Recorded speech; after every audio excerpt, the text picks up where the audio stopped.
What up, what up? Anybody out there? Anybody out there? What's happening? It's the pastor. Good afternoon. C210. I'm in Washington.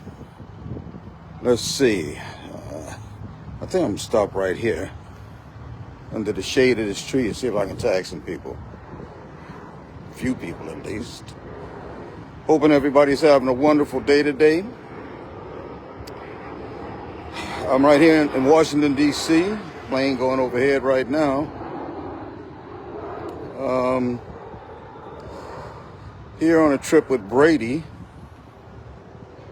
But if you read the status, I had to make a stop and visit a friend here.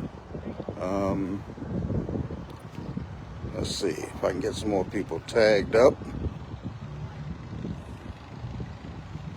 Again, hoping everybody's having a great day. If you haven't voted already early, you need to get out there and vote, okay? Voting will be open for early voting until November 2nd. We need to get this thing done, y'all.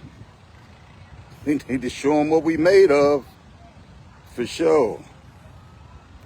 Yeah, okay, well, I'm not going to tag everybody on here. Just wanted to get a few people tagged up. All right, let me turn this thing around right quick. All righty. What's going on? What's going on? Thank you for checking in right quick. Let me turn this around. Okay, right. Here in Washington, D.C., just pulled up this morning. Sitting across the waterway from the Jefferson Memorial over here. And as I turn the corner over here at the MLK Memorial. Again, I just wanted to stop and see. For those that haven't been here, if you come, right, man, it's a beautiful setting. That's one thing. But also we have some of Dr. King's sayings along the walls over here. They're etched in the walls, okay, right around here. That's all part of the memorial. I'm not going to walk all the way around. Hey, Jen, what's going on? All righty, good to see you. Yep. Let's see. If you haven't been, you should come and visit not only the MLK Memorial, but also the Jefferson Memorial, the Lincoln Memorial, and also the Washington Monument, the Capitol Building, the White House. It's all right here. All within, walking distance for those that got good legs, but for me, I'm a little sometimes physically challenged. But as I wrote in the status there, I really don't need any reason to continue the work that I do or to do the work that I do. I do the work that I do because I know that there are generations that are going to follow that need a spokesperson today. Just as this guy whose shadow I'm standing in at this memorial, he knew in his day that there would be a generation of children and generations of children who would one day need the work that he was putting in. They would need to come and to stand on his shoulders. And in today's world, I know that there are going to be a generation of children who come along that's going to need the advocacy that I'm doing today. And that's why I do what I do, okay? I think I'm going to go over here and have me a little seat if I can, get a little closer. For those who don't know, I'm right here at the MLK Memorial, Martin Luther King Jr. Memorial, right across the waterway from the Jefferson Memorial. That's Jefferson Memorial back over here. See, can you see the can't see the Washington Monument from here, but that's all right. And I just wanted to stop for a minute, just to, since I'm here, to let y'all know why I'm here. I just pulled up into DC Got a little while before I check into my hotel. And just wanted to just come by here in order to stand in the shadow of someone whose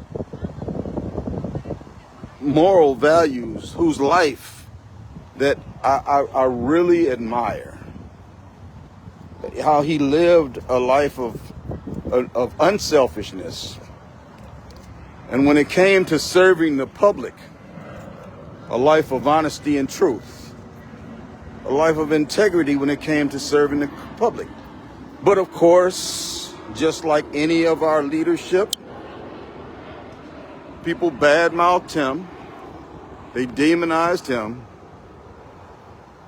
they made him the bad guy. They told countless lies about him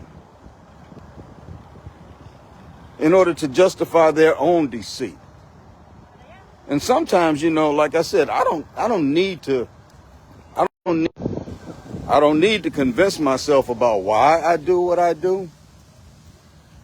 But a lot of times I just need that inspiration from those that have gone on before, those whose footsteps I follow in, and those who have lived a life of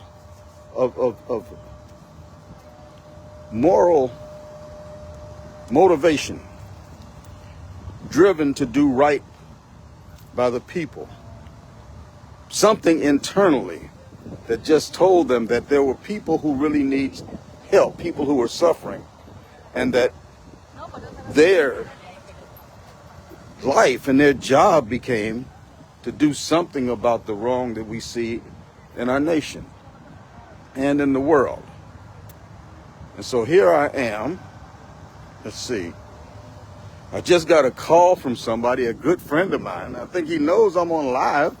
No sense in calling if I'm on live. I can't pick up the phone, but it's all right. It's all right. I'm getting, you know, as far as my tolerance and my patience is getting a little bit better. But again, I had to stop here in the shadow of MLK to get that inspiration, or to reinstill that inspiration. The inspiration to keep on fighting, to keep on pushing. I know they badmouthed him. I know they made up all kind of lies about him. But he pressed on. I know he knew the threats to his life that ultimately caused him his life. Standing up for justice and truth and righteousness, it cost him his life. And he knew that that was going to happen. But he pressed on. And so for me, again, I know what my job is. You can call it a black job, white job. I'm going to call it a human job.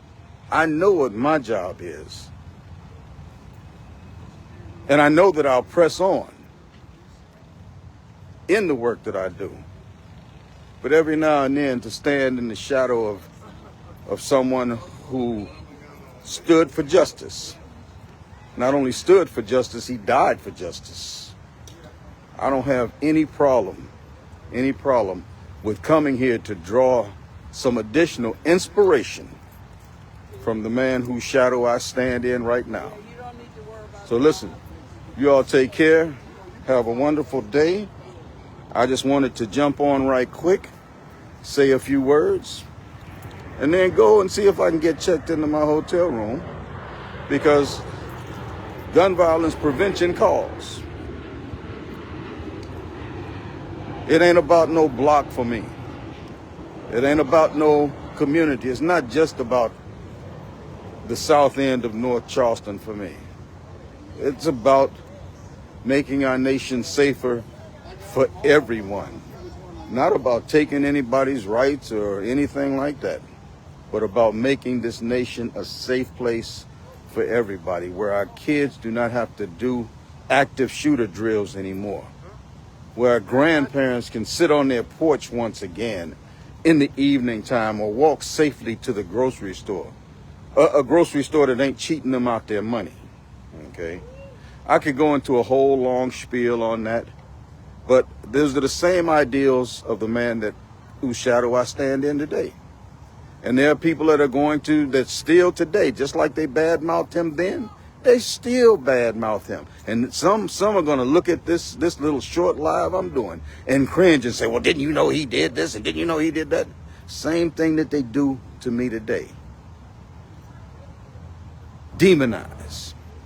The one thing though, and I'm going to just say this, and I mean this from the bottom of my heart, these clowns that are out here talking about I take money for favors, y'all a damn lie.